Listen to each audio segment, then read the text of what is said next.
The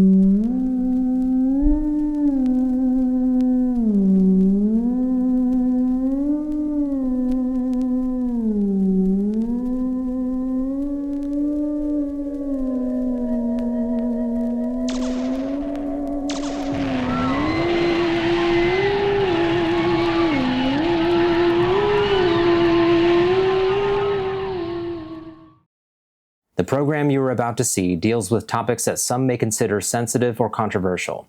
Some of the language used therein is dated and regarded as derogatory today.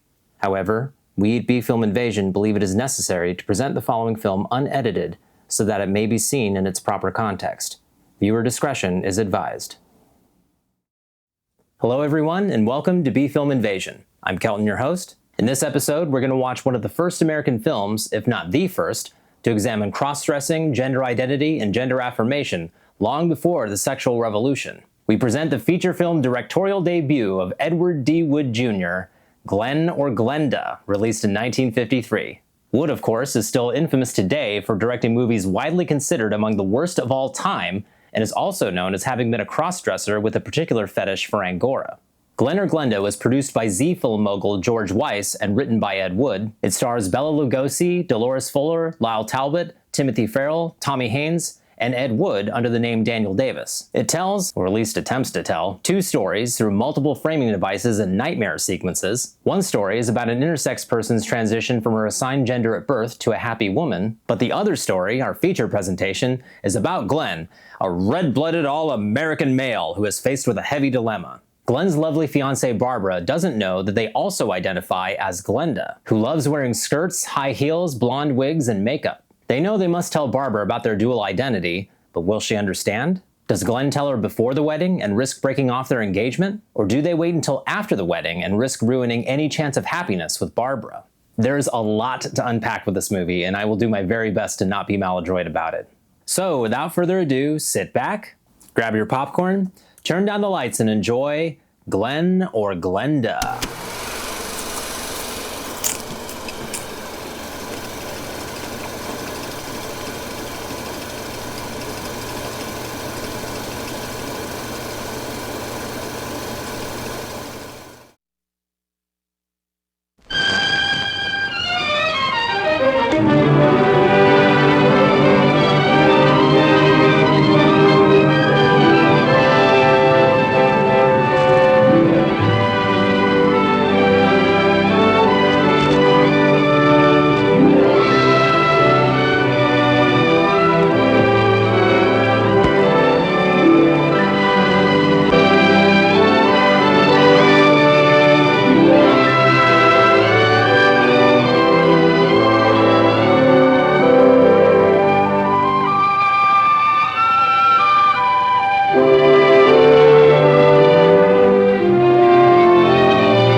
Man's constant groping of things unknown, drawing from the endless reaches of time, brings to light many startling things. Startling because they seem new, sudden. But most are not new to the signs of the ages.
People,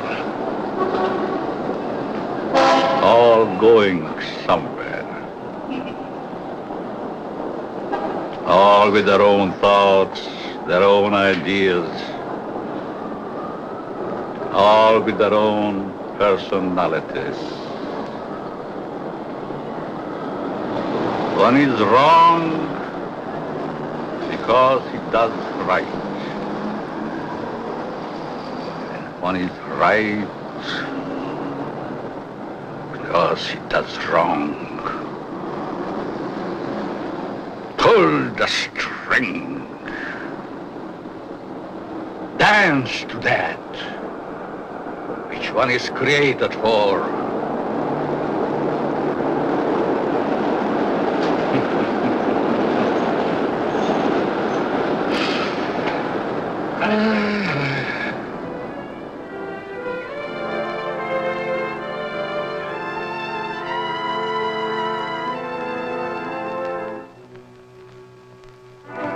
A new day is begun.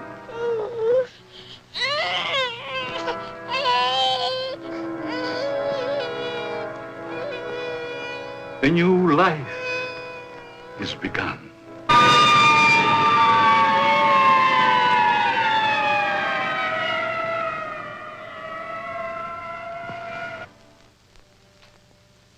A life is ended.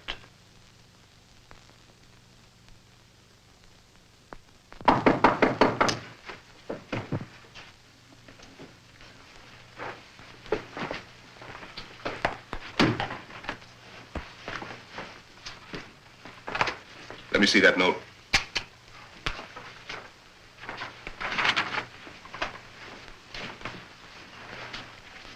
The records will tell the story. I was put in jail recently. Why? Because I, a man, was caught on the street wearing women's clothing. This was my 4th arrest for the same act. In life, I must continue wearing them. Therefore, it would only be a matter of time until my next arrest. This is the only way. Let my body rest in death forever in the things I cannot wear in life.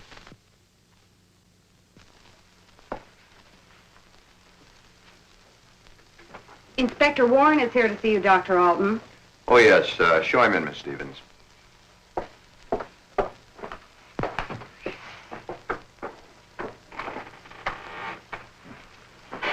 Inspector? Doctor? Sit down. Thank you.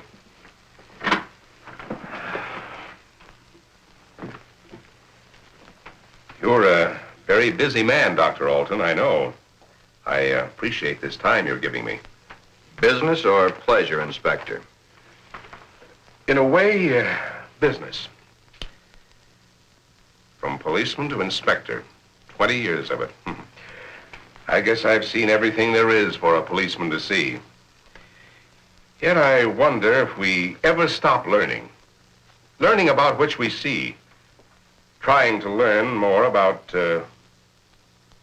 an ounce of prevention.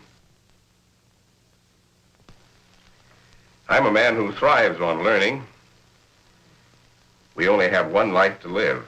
If we throw that one away, what is there left?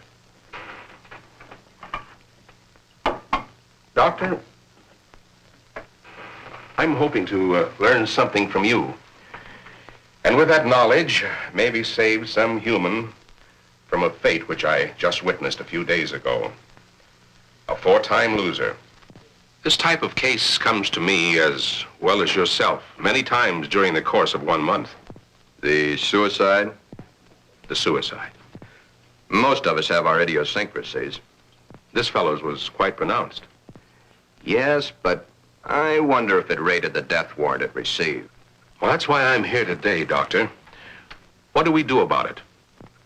I've always heard you to be a hard-hearted policeman, Inspector. Isn't that what's thought of most policemen? The laws are written. The policeman is hired to see that those laws are enforced. We have a job to do. As in most jobs, there's always somebody who doesn't want that job to be done. In most factories today, the employer has put up suggestion boxes. Even the employer needs advice once in a while. I think in the case that we're referring to, I need advice. Maybe it shouldn't have happened as it did. But it did. Perhaps the next time we can prevent it. Let's get our story straight. You're referring to the suicide of the transvestite? If that's the word you men of medical science use for a man who wears woman's clothing, yes. Yes, in cold, technical language, that's the word. As unfriendly and as vicious as it may sound. However, in actuality, it's not an unfriendly word, nor is it vicious when you know the people to whom it pertains. Would this operation do these people any good? I understand you were quite prominent in a case that hit the headlines a few weeks ago. In some cases, yes, others, no. Well, the papers certainly had a field day with that one. Strange as it may seem, even though it was a field day, as you so aptly put it, it's not a new story. Sex change has been performed many times. Those whose sex can be changed, they're the easy ones. But what of those who so desperately want to be of the opposite sex, yet can't change their sex? Such as was the case with Patricia, the suicide. I'd like to understand this, Doctor, as best you can tell me. You can only fully understand the sex change by taking two entirely different cases. Two men with exactly the same background, from childhood to manhood and on to their own decisions and destinations. I'd like to hear the story to the fullest. Only the infinity of the depths of a man's mind can really tell the story.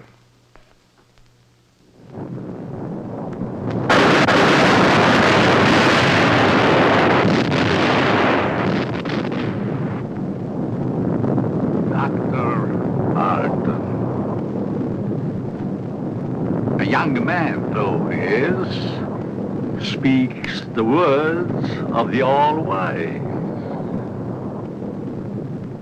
No one can really tell the story. Mistakes are made.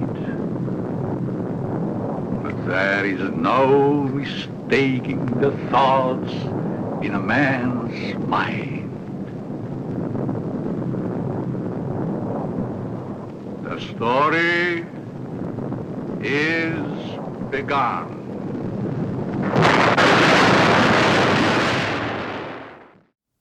So right out of the gate, we see a familiar face, that of Bela Lugosi, though admittedly, he looks like he's seen better days. How did a screen legend like him end up in a film like this, you ask? In 1952, the ailing typecast Lugosi was introduced to an aspiring young filmmaker named Ed Wood, through mutual acquaintance Alex Gordon, a film producer and Wood's roommate and friend at the time. And for Wood, this was quite literally a dream come true. Seeing Dracula at the movies in 1931 at the age of 6 left a lasting impression on him. It was an experience he never forgot. We'll get into more detail about Ed Wood in a bit, But for now, suffice to say, he and Lugosi became close friends, and Lugosi learned about Wood's penchant for cross-dressing. And it was this proclivity that helped Wood land his first job directing a feature film. Roadshow exploitation film producer George Weiss commissioned a film to cash in on the publicity surrounding Christine Jorgensen, the first American to become famous for undergoing gender affirmation treatments. After Jorgensen began her physical transition at medical institutes in Denmark in 1951, she was publicly outed when a letter to her parents was leaked to the press in 1952, and the tabloids had a field day with it. Weiss reportedly made Jorgensen several offers to appear in a film, all of which she turned down. When Ed Wood learned about Weiss's plans for making a movie about gender reassignment, Wood set up a meeting with Weiss and convinced him that he was the perfect man to direct such a film. Wood then talked Lugosi into appearing in the film to give it marquee value. There's been speculation that Wood didn't tell Lugosi what type of film he was reading lines for, but I doubt this was the case. Under Wood's direction, Weiss's planned exploitation of the gawking curiosity over Christine Jorgensen and her story became something almost entirely different. Rather than making just another run-of-the-mill grindhouse flick for Weiss, Wood used this opportunity to turn the project into a genuine appeal for tolerance and understanding. But as our mysterious scientist character says, "The story is begun." So with that, let us return to Glen or Glenda right after this.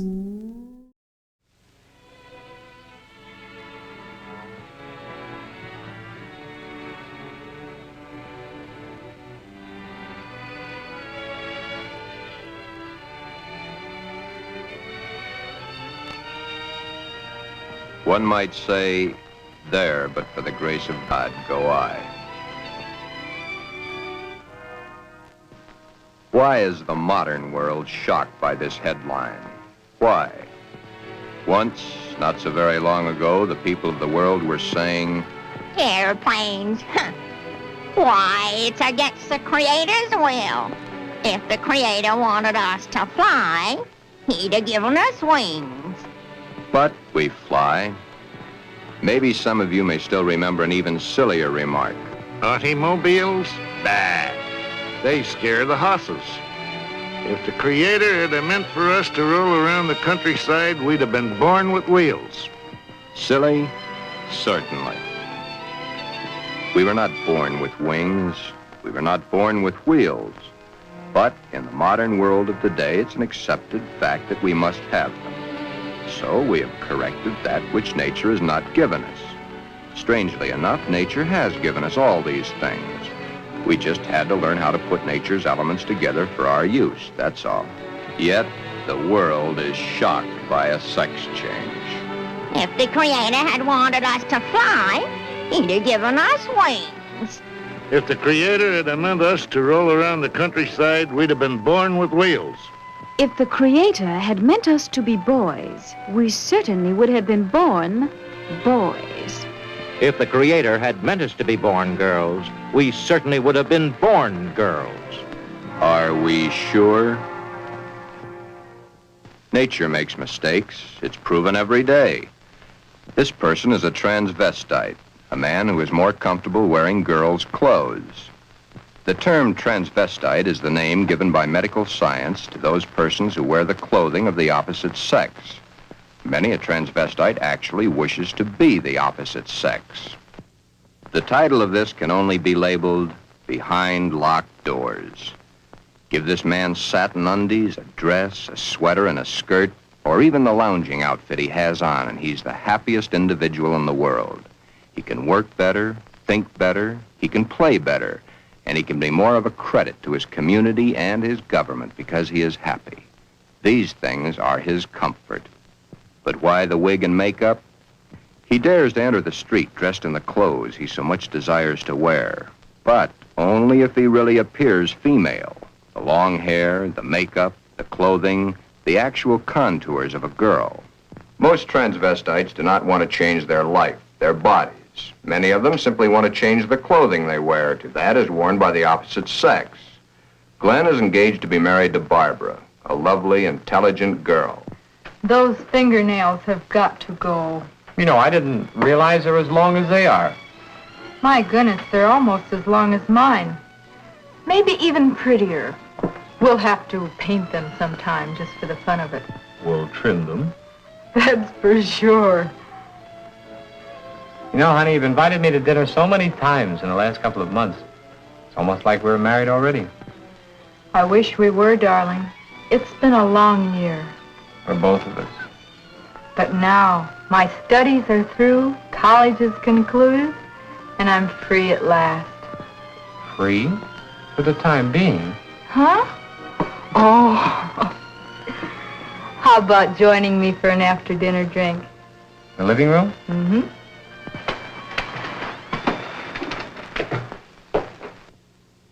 Modern man is a hard-working human.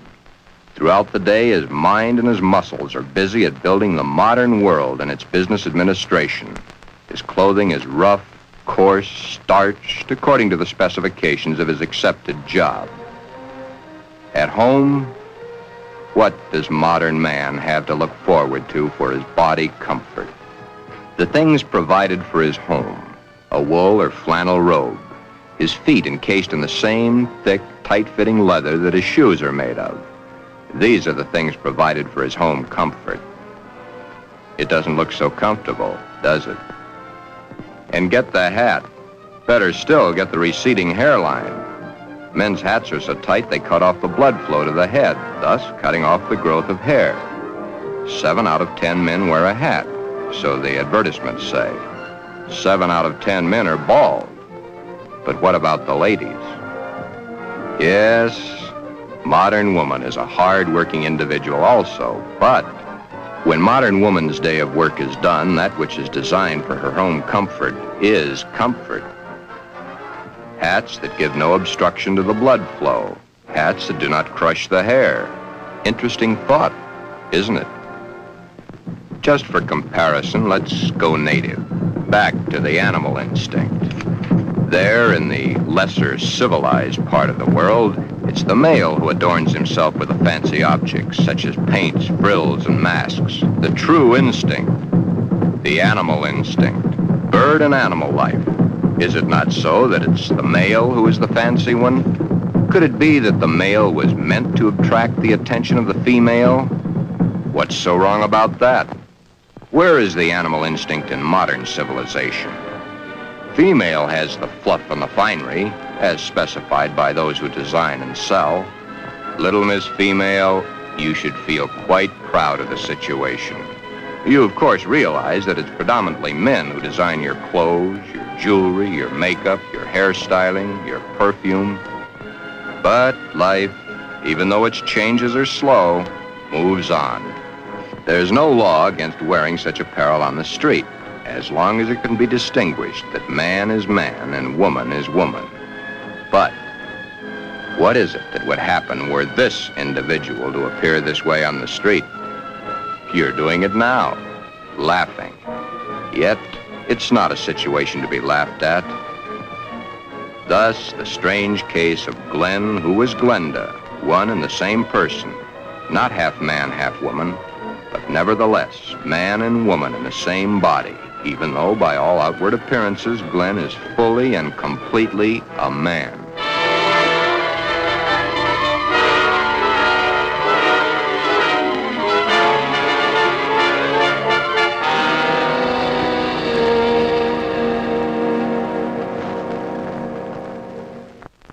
Sister, let me borrow her dress.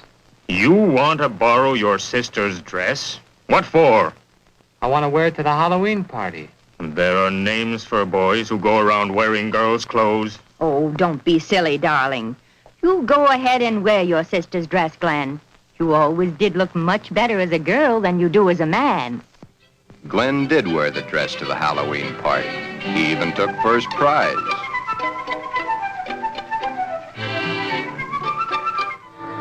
Then one day it wasn't Halloween any longer.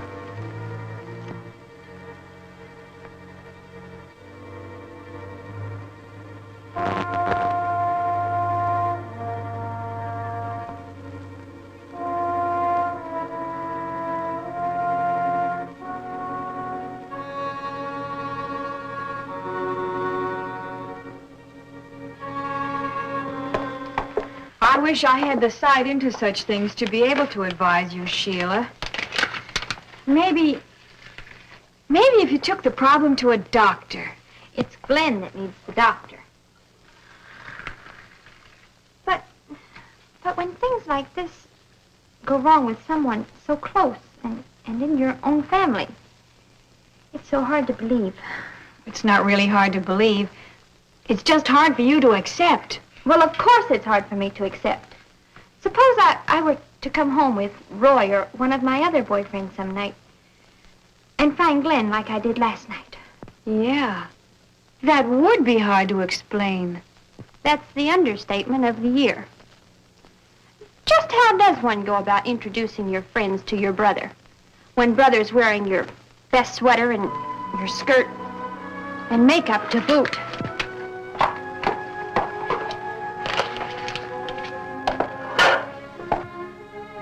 Glenn is a transvestite, but he is not a homosexual. Transvestism is the term given by medical science to those persons who desperately wish to wear the clothing of the opposite sex, yet whose sex life in all instances remains quite normal. Would you be surprised a rough, tough individual was wearing pink satin undies under his rough exterior clothing? He is.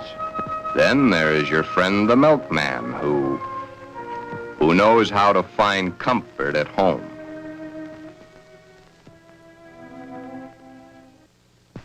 I can't stand it any longer. He wears all my clothes. Nothing is sacred to him, even my briefs. He has every one of my sweaters stretched out of shape. Of course, he has always replaced them, but then they didn't last long either.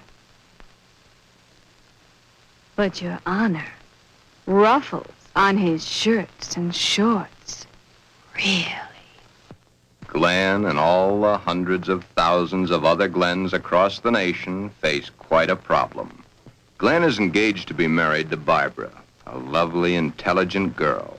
The problem? Glenda, Glenn's other self. The girl that he himself is, his other individual personality. Wow, that was a lot to take in. Jumping from grossly inaccurate claims about male pattern baldness to casual racist stereotypes in a matter of moments, that's some impressive mental agility. I also like how the narrative goes out of its way to throw gay men under the bus too. Glenn is not a homosexual. Anyway, it's really a strange and curious thing about this movie, how on the one hand it can be so parochial in so many ways, but on the other hand, it was years ahead of its time. Through the narration of Dr. Alton, played by Timothy Farrell, Wait a minute. If he's the narrator, then what the hell is Lugosi doing in this movie? Whatever. Through the narration, we experience a stark dichotomy, outmoded ideas and terminology about gender and expression of gender identity, juxtaposed with a heartfelt plea for tolerance for those who do not embrace heteronormativity. In 1950s America! And in exploring the past of our titular character, we see glimpses of the personal experience with the subject matter on which the director sold himself to the film's producer. Edward Davis Wood Jr. was born in Poughkeepsie, New York in 1924. According to Wood's second wife, Kathy, his mother would often dress him in clothing intended for girls when he was a child, as she had very much wanted to have a daughter.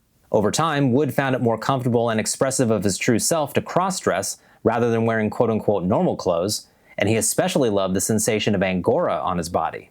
The second story, presented later in the film, also echoes certain aspects of Wood's own experiences, but we'll talk more about that in a bit. But right now, the narration is repeating itself about Glenn's engagement to Barbara, which means that the director must be trying to drive a point home here, I think. So with that, let us return to Glen or Glenda after this. You look tired tonight, Glenn. Yeah, I guess I am. It's been a long day. Have you seen the paper yet? No, why? Isn't that a strange case? I wonder how some people's mind works. Well, some people aren't happy the way they are. That's a pretty drastic step to take. If it's the only way, I'm for it. I wonder what I would do in a case like that if I were in the mental turmoil that person went through. Or if I suddenly realized that something was mentally wrong with you. Ooh, it's hard to visualize. Here we are, two perfectly normal people, about to be married and lead a normal life together. And there's this poor fellow who never could have been happy if it wasn't for modern medical science.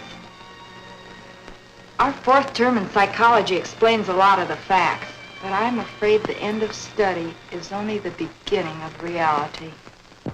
Glen's problem is a deep one, but he must tell her soon. She's begun to notice things. His nails, his eyes when he looks into a ladies' store window. So many of the little things that are hard to hide. Soon she will realize. Then there was the time Barbara was wearing the sweater Glen had always wanted to feel on his own body. It was becoming an obsession to him. He must have. What's the matter, Glen, darling? I guess I was daydreaming. Something seems to be troubling you. Why don't you tell me? It's nothing. Once, long ago, just after we started going steady together, we promised we'd never lie to each other. Are we gonna start now, just because we're engaged to be married? It's just that... Oh, Barbara, it's nothing. That little sleep won't cure. It's been an awful long day. It's more than that. Come on, tell me, darling. Who knows? Maybe I can help. That's just it. You could. Then something is troubling you. Yes, Do I have a right to know? you have a right to know. But let's just say for the moment that I'm afraid to tell you. I'm afraid I'd lose you. Nothing could be as bad as all that. I love you and you love me. And nothing in the world can change that. I hope not. I really hope not. Glen, is it another woman?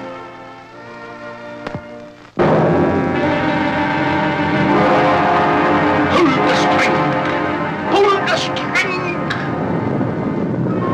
A mistake's made.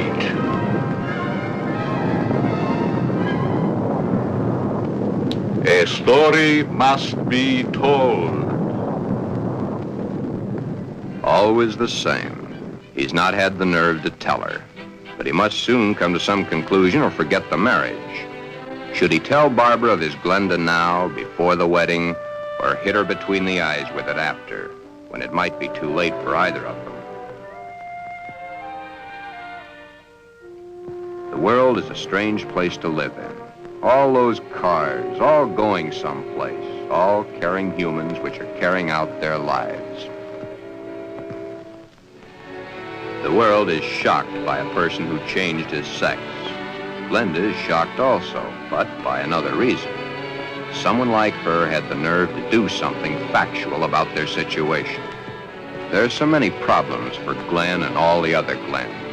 Perhaps the fear of discovery of the underthings they wear beneath their regular outer clothing, or that which they wear during their nightly visit to Morpheus, god of sleep.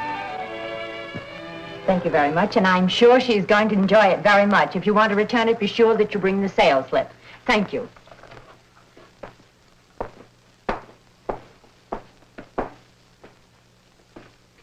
Can I help you, sir? Yeah. Let me see a 90. Oh, well, what size? 12. The color and the material? Black? I'm very sure. Just a minute.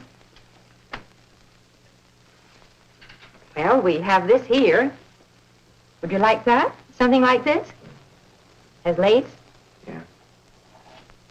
Perhaps he admires the material too long. You can see how sheer the material really is. Yes. You see, it's all pure nylon and only $21.95. And of course, it will never snag.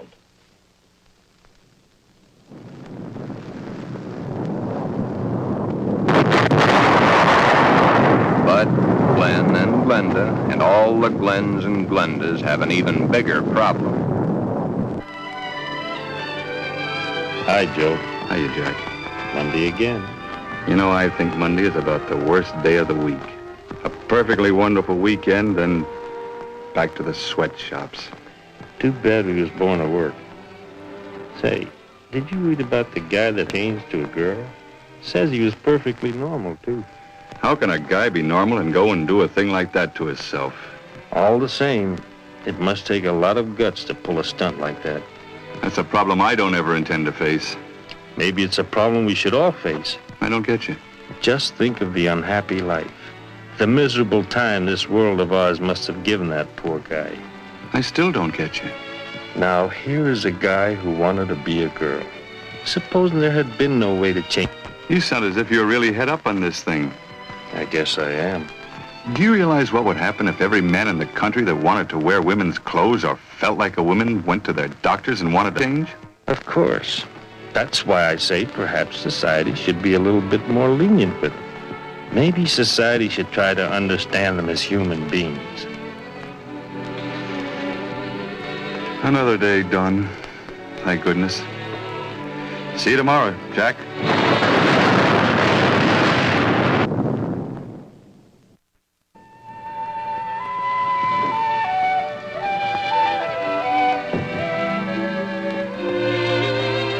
Hi, Glenn. Hi, Johnny. Come on in and hit it right for the kitchen. I can't let that dinner burn. You know, I thought I was going to have to eat alone tonight. Well, you probably will because I've already eaten.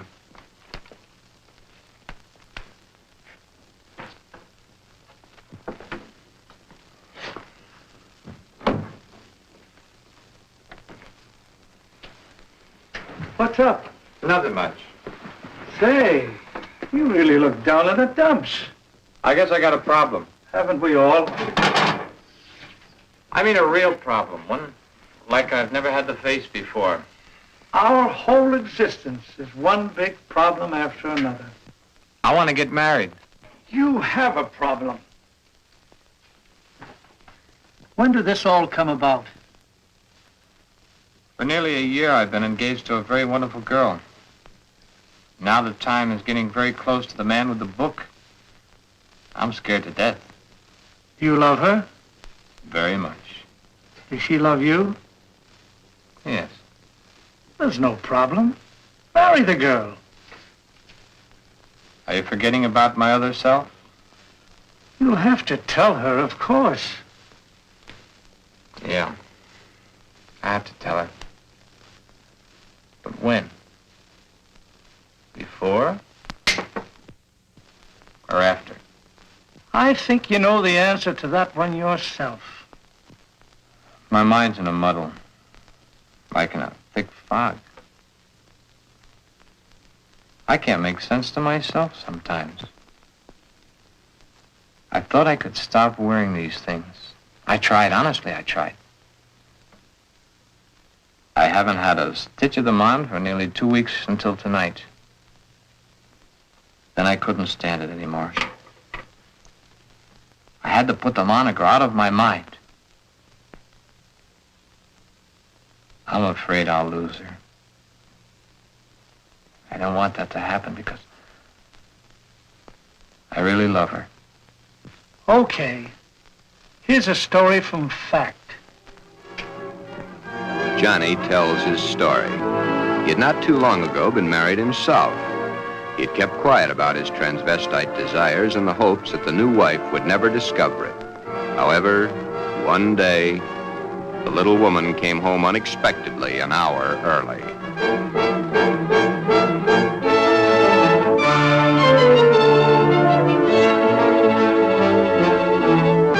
That marriage ended here.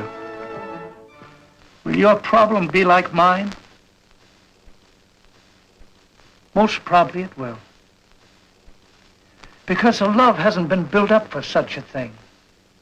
She, your wife, she will not have been taught enough about the problems to cope with it.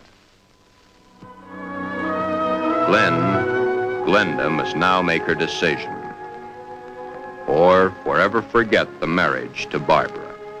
Glenda should consult a competent psychiatrist, but then very few transvestites wish to change their strange desires. This is their life. To take it away from them might do as great a harm as taking away an arm or a leg, or life itself. Many even carry their transvestite desires to the grave with them. Yes, it is a problem.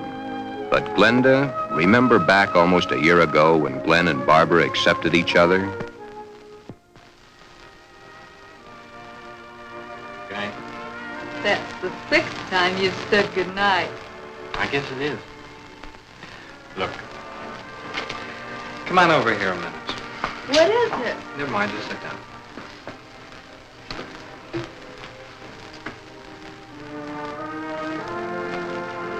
Oh, I was beginning to think you'd never get around to it. Did you mean you will? What do you think?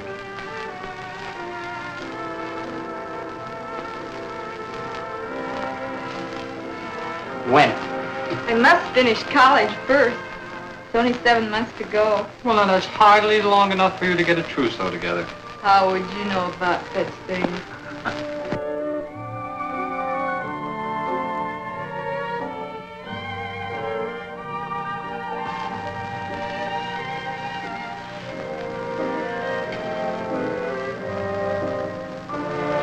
Glenn, what's the matter?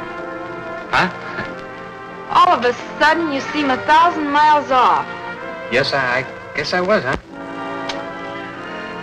That's a mighty pretty dress you're wearing tonight. I wear my best to please you. You know, when you look at me, you just tie me in knots. I love to tie you a knot. Oh, I'll be so happy when these next few months are over. Some special reason? Of course. So you can stop kissing me goodbye at the door every night. Yes. So you can hold me close to you always. Yes. Then all you'll have to do is call and close your eyes to feel my lips on yours.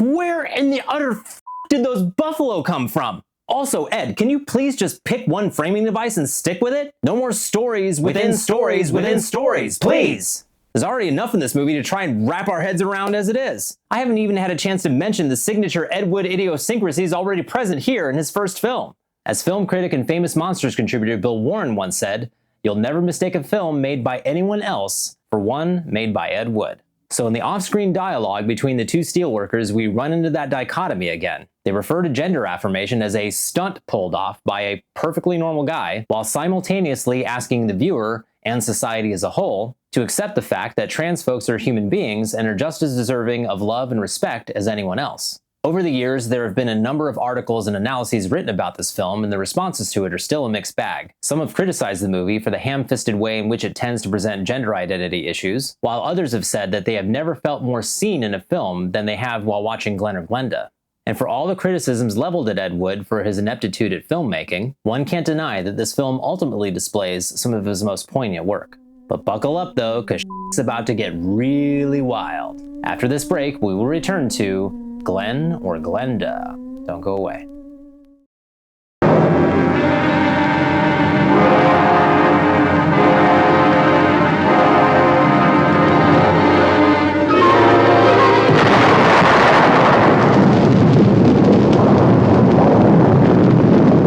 Beware, beware, beware of the big green dragon that sits on your doorstep. He eats little boys, puppy ducktails, and big fat snails. Beware, take care, beware.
Tell me, dragon,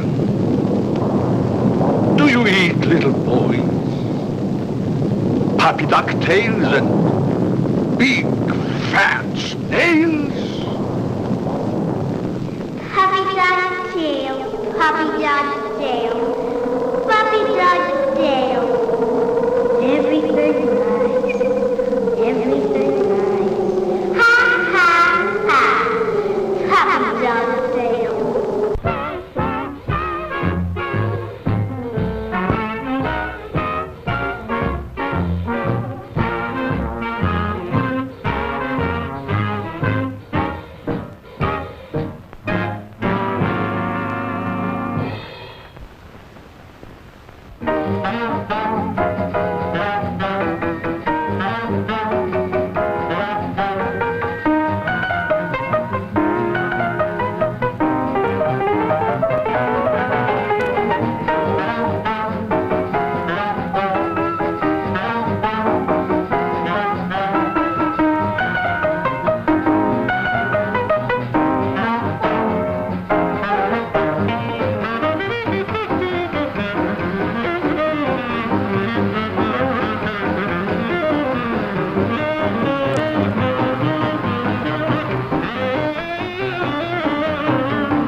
beware.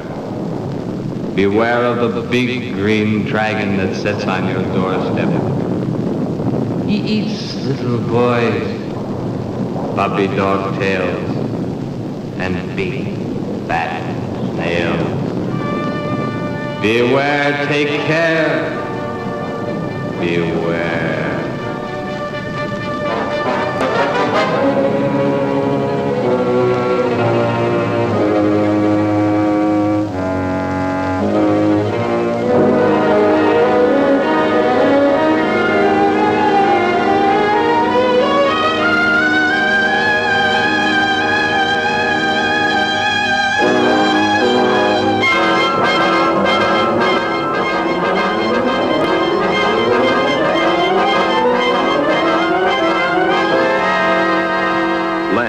Glenda has made the decision.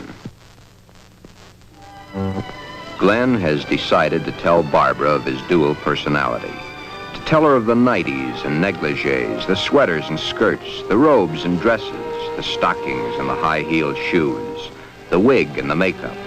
All that goes to make Glenn into Glenda. He tells Barbara he cannot cheat her of the knowledge that she, as his fiancée, should possess. All the facts. He tells her softly, hurriedly at first, then slowly as he becomes more technical. His hands move to caress the smooth material of her angora sweater, which he has so long and so desperately wanted to put on his own body. He tells of this to her, and she looks to the sweater and to his hand. Then, when it is all over and that much of the story he knows is told, Barbara is not sure of her own thoughts. That's about it, darling. I wanted to tell you for a long, long time, but just couldn't bring myself to do it. I've been too much afraid of losing you.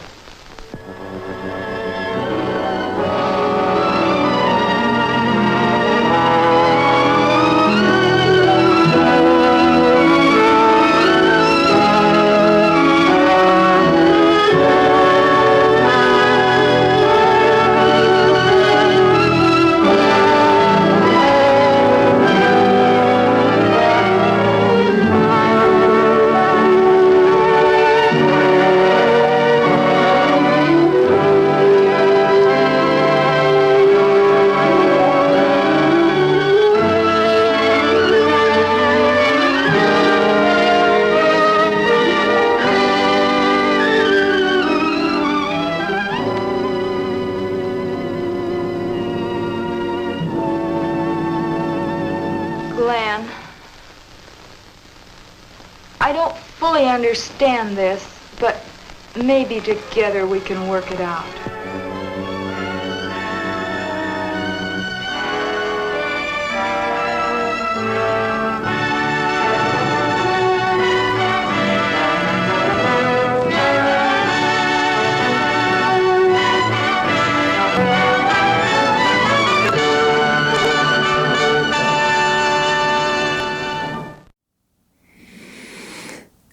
Well, so just when Ed Wood is about to make a grand statement with his interpretation of the thematic elements of this film, we suddenly get hit with a 5-minute long montage of seemingly out-of-place footage from striptease and early BDSM films, similar to the content produced by Irving Klaw around that time, which is amusingly accentuated with reactions from Bela Lugosi.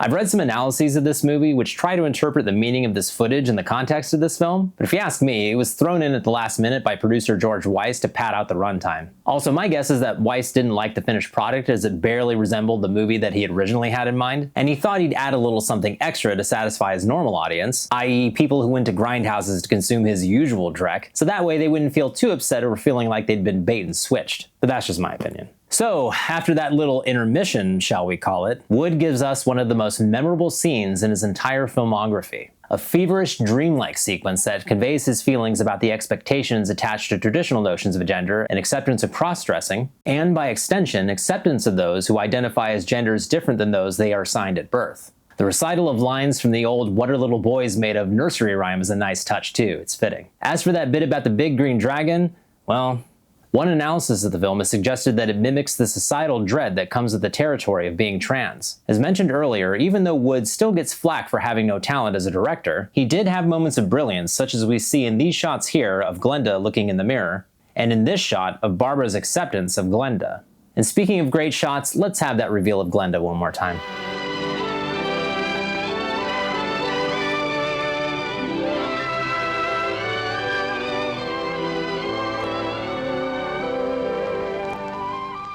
That theme was later reused by composer Howard Shore for the 1994 biopic of Ed Wood, directed by Tim Burton, for the love theme, when Ed, played by Johnny Depp, starts getting to know his soon-to-be wife Kathy, who was played by Patricia Arquette.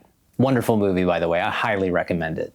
Though it was dramatized, the scene in the biopic where Ed uses a script of Glen or Glenda to come out to his then-girlfriend, Dolores Fuller, was apparently not far from the truth. In real life, Wood and Fuller had been in a relationship for about a year by the time Wood was hired to direct today's movie, but Wood didn't come out to her until after shooting on Glen or Glenda had wrapped. Fuller was shocked to learn the news because she considered both herself and Wood to be quite normal.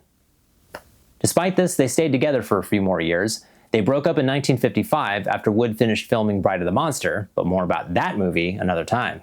As for Glen, Glenda, and Barbara, it seems as though their story has a happy ending. Or does it? And what about that second case that Dr. Alton mentioned to that detective at the beginning of the movie? Almost forgot about them, didn't you? For the answers to these burning questions, stay tuned for the conclusion of Glen or Glenda, right after this. Is that the end of the story? Not quite. I'll get back to it in a minute. Glen's case is really the lesser advanced type cases. The second case is an extremely advanced one. However, I'll get to that in a moment. First, you must realize that each transvestite the world over has his own particular problem. Each case must be handled individually according to the person, his past life, and his problem. And he isn't a hermaphrodite? No more than he's a pseudo-hermaphrodite. Glen's case was entirely of his mind, brought on by the environment of his early youth. What about their children, Doctor? Would their children become the same way their father is? No. Transvestism is not hereditary. Well, what makes these men want to wear girls' clothes? Many things. But as I've said before, it usually starts in early childhood from one cause or another. Technically, each case has the same beginning, just a different set of circumstances. Are any of them actually cured? Oh, yes, many of them.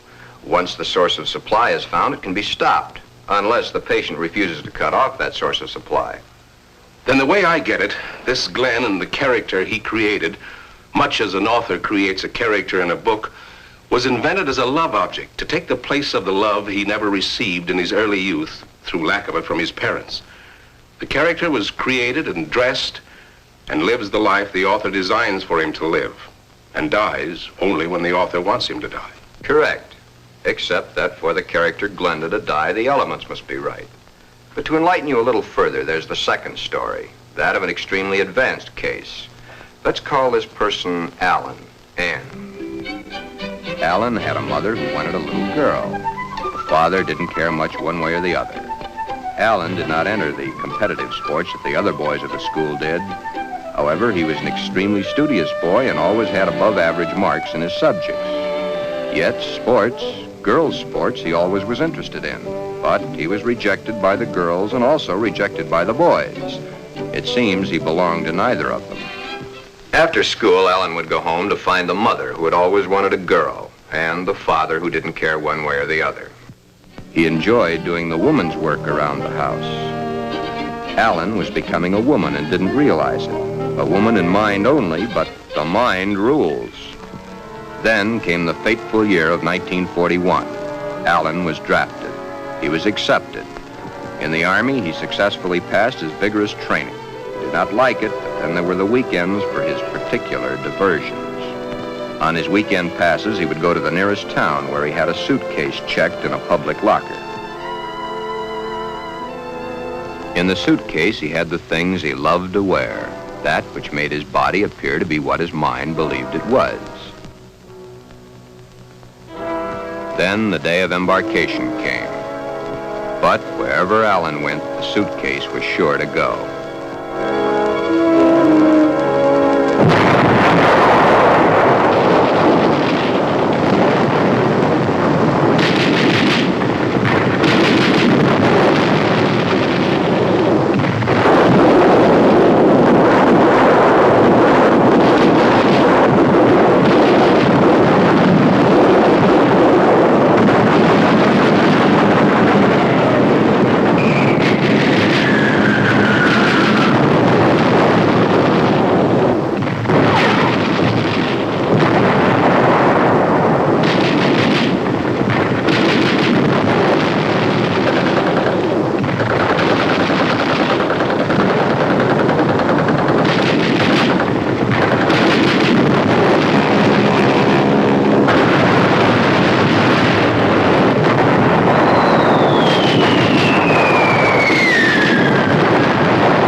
Then, as quickly as it had begun, the war was over. Alan came home. Alan had learned all the terms directed at men like himself, but no one had found out his aversion. He was honorably discharged from the service at the end of the war. He'd received the Silver Star and the Bronze Star for gallantry in action. While he was in an army hospital recuperating from a wound he had received in New Guinea, he learned a very interesting fact. He learned that foreign doctors were doing marvelous work with a sex change, man to woman, woman to man. Shortly after his separation from service, Alan came to me for advice. There followed many long sessions with my clinical reports and the reports of eminent doctors. It had been found that Alan was really a pseudo-hermaphrodite. A hermaphrodite is one who has the organs of both the male and female in plain sight. A pseudo-hermaphrodite is one who has one perfectly formed organ of either sex and one imperfectly formed one that's difficult to detect. Alan was of the latter.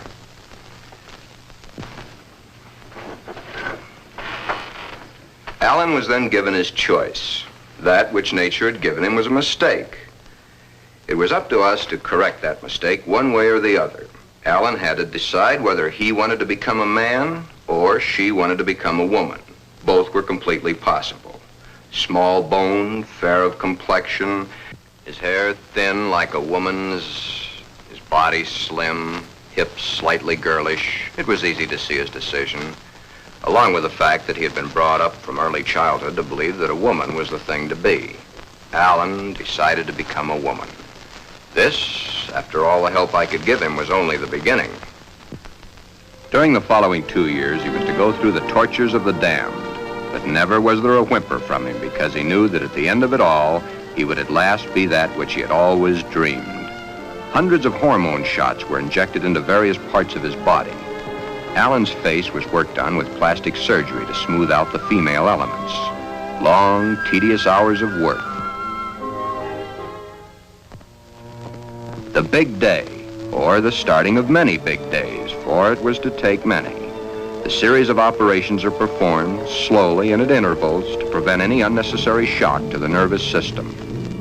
Still, the hormone shots continue, day after day, week after week, month after month.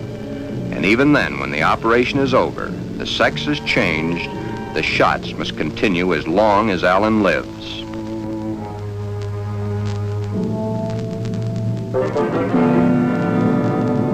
First, the breasts are brought out. The body of the woman within begins to appear now.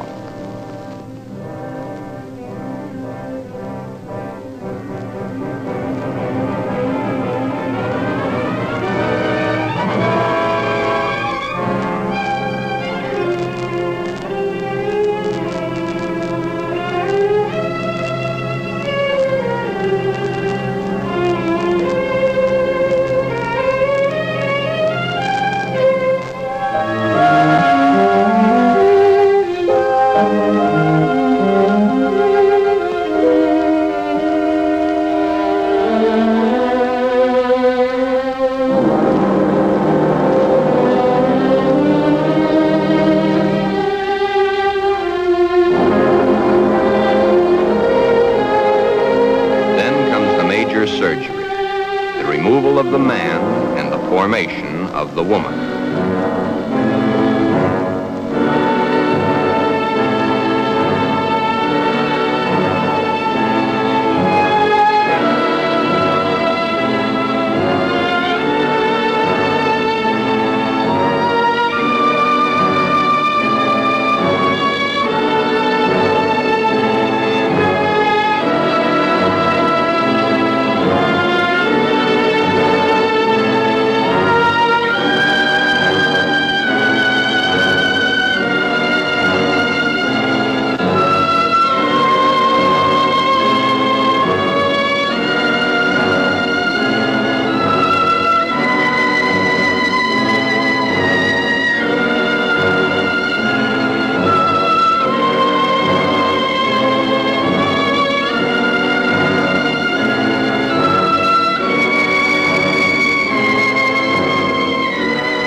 But in time, Alan is Anne, a very happy, lovely young lady that modern medicine and science has created almost as a Frankenstein monster.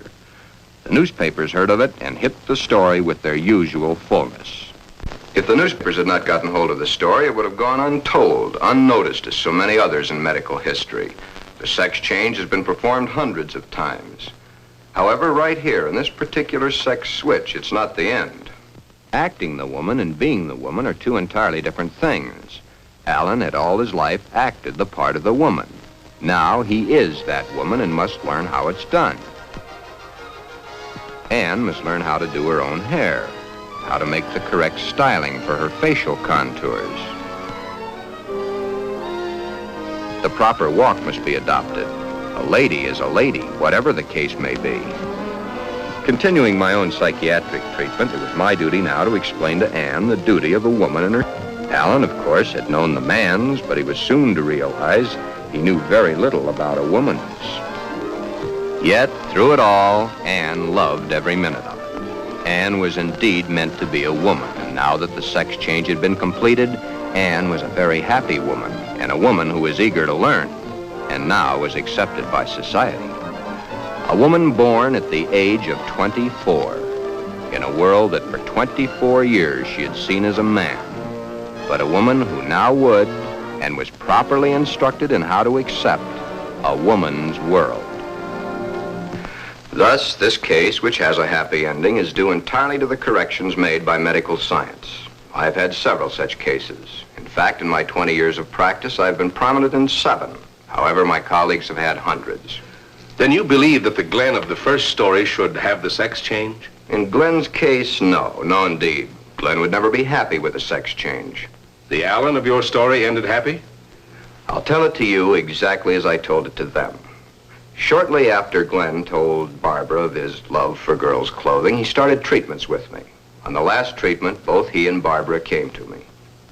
I told him the same story of Alan, Anne, as I've told it to you, Inspector. Anne was a pseudo-hermaphrodite. Even though one of the sexes was imperfect, she had the organs and the characteristics of both the male and female. Glenn's case is an entirely different type of case. Remember I said, no matter what the case, it's a different thing. A new problem to be looked into, then solved. A new challenge to the psychoanalysis. Glenn's body holds only one sex, that of the male. In all our talks, I've learned these pertinent facts. Glenn's father had no love for his son. His father wanted Glenn to be a football hero or a baseball player, so that he could brag to his cronies down at the corner saloon as his cronies bragged to him about their own sons. Thus, the ruse of Glenn's fictitious character. He invented it when he could find no love from his mother and no love from his father. His mother had hated her own father. Glenn reminded her of her father. Therefore, she gave all her affection, love, and attention to her daughter. Glenn then decided also to become a daughter. Glenn, you can kill this fictitious character of yours anytime you wish. For your happy ending, it's the only way. Then you think I can kill this second character by transferring her qualities to Barbara? Exactly. But as the author and his character, the elements must be right. It's up to you, Barbara. You must take the place, give the love, and accept the facts that Glenda has always accepted. If you love each other as you now believe you do, well, it'll be a hard job, but you'll enjoy doing the job. Should I let him continue to wear girls' clothing? Or should I put my foot down? If you put your foot down, you'd only go behind closed doors. Love is the only answer. Glenda must be transferred to you. Supposing Glenn never gets over wearing girls' clothing. Would it matter to you very much? I love Glenn. I'll do everything I can to make him happy.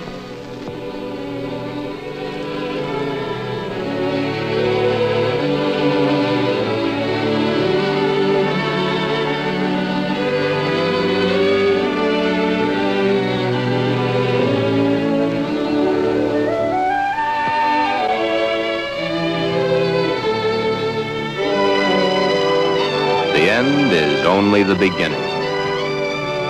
Time passes. Soon, due to a happily married life, the remembrance of the psychiatric treatments, and Barbara's love and understanding, Glenda begins to disappear forever from Glenn. Glen has found his mother, his little sister, his wife, and his Glenda, all in one lovely package. Thus, Glen's case has a happy conclusion.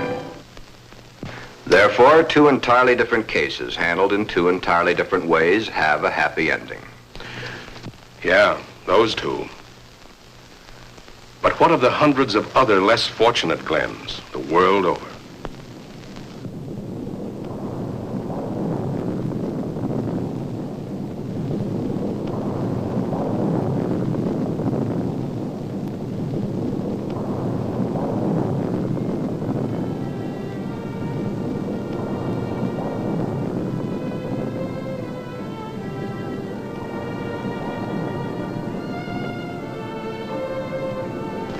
Yes.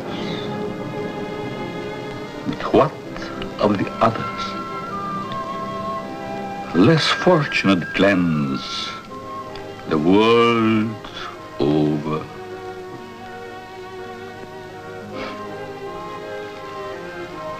Oh, snips and snails and puppy dog tails.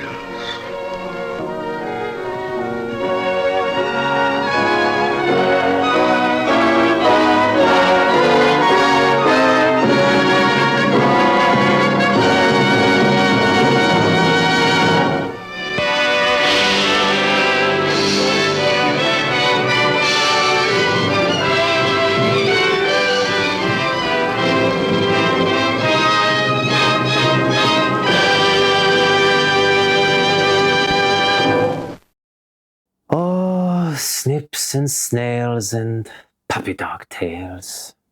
And so ends Glen or Glenda. So let's see if we got this right here.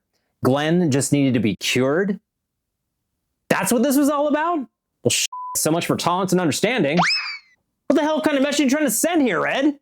I have to wonder if this last part of the script was a compromise, like a way to get this film made while allowing the producer to think that he was still making a sleazy exploitation film that fed into the belief that being trans is a mental illness. Certainly Wood didn't believe that there was anything mentally wrong with him, because there wasn't. Also, that music choice for the affirmation surgeries is pretty terrible, to say nothing of referring to Anne as a Frankenstein monster. In fact, most of the trans women that Weiss tried to cast in this film turned down the offer when they found out that Bela Lugosi was attached to the project. They didn't want to be depicted as freaks or have their experiences framed in the context of being weird or horrific. Definitely fair. Even though the director was neither trans nor intersex himself, and that last part of the movie is clearly based on Christine Jorgensen, the story about taking along a suitcase packed with women's clothing after being drafted is taken from Wood's own personal experiences. Upon graduating from high school in 1942, Wood enlisted in the Marines and fought in the Pacific Theater of World War II. He mentioned in interviews years later that he was more terrified of being wounded in battle rather than being killed, as he was mortified at the thought of having a field surgeon discover that he wore bra and silk panties under his fatigues. Unfortunately, I was unable to find any information on Tommy Haynes, the lone trans woman who plays Anne in the second part of the film. Would have been interesting to hear her thoughts on this movie. That said, as I mentioned before, there have been many articles written over the years about this movie. If you're interested in further reading, I'll post links to some of them in the description. Glen or Glenda was shot in a mere 4 days on a $20,000 budget and had a limited release in April of 1953, screening mainly in side street grindhouses and country drive-ins. It was also titled I Led Two Lives, He or She, and I Changed My Sex in different regions. The film was also released internationally in France, Belgium, Argentina, and China, but was denied release in the UK by the British Board of Film Classification. It was panned by the few critics that cared to give it a review, and was promptly forgotten by all but Ed Wood and his close circle of friends and actors in Hollywood. The film didn't go completely unnoticed, however. Director David Lynch used the blowing wind sound effect from this movie in his 1977 directorial debut, Eraserhead. Lynch also cited Glen or Glenda as one of his all-time favorite films.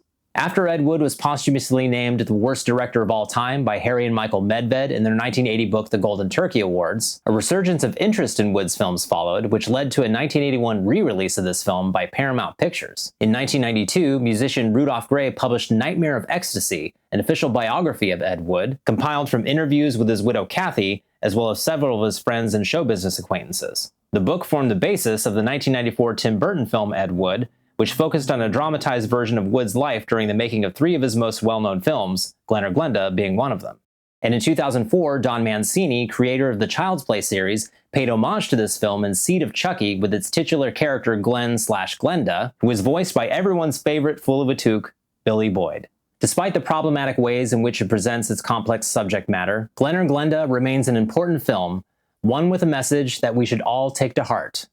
You are society, judge ye not. Well, that's all for this episode of B-Film Invasion. Hope you enjoyed it. If you did, please hit the like button, share the video, and subscribe to the channel. And if there's a B-movie you think I should check out, post it in the comments below. Until next time, this is Kelton, signing off. Thanks for watching.